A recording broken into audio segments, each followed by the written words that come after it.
How to Create a Glitch Monologues Season 27 Chapter 2. This is Season 27 of How to Create a Glitch in the Matrix Monologues Episode 2. In this episode, we will be analyzing the bare experience of a cooperative respectful exchange. As described in previous episodes, an inhibited action produces a dissonant consensuality where that inhibited action is expressed, a parallel reality.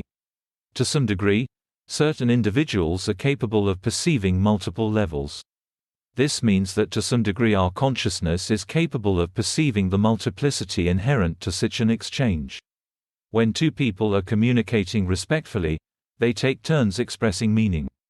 This means they must inhibit their responses to an applicable window of expression. Between these windows are periods of inhibition, during which time a parallel reality is produced, overlaid upon the expression of the other.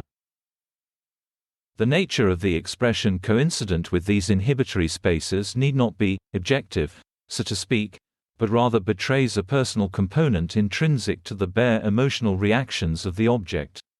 In effect, what I am saying is, a mind cognizant of the multiplicity inherent in two dissonant consensualities will perceive a narrative which possesses non-consensual components.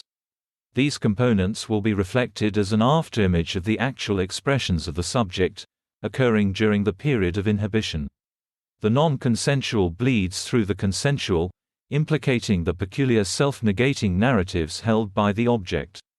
This bleeding will mean that bursts of non-consensual self-judgments will infiltrate the double narrative expressed, to the perception of the object.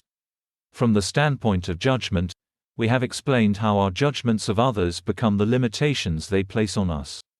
Just as our conjoined experiences with others are effectively projections based upon the filtering of their identity through a lens of attachment.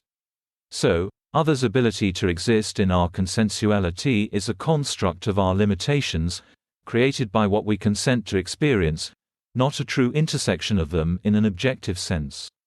The duplicitous layers of an exchange, created by our experience of the non-consensual dissonant consensuality where our inhibited impulses are expressed, bleed through as the affirmation of the inhibited impulse which permits the experience of the dissonant consensuality.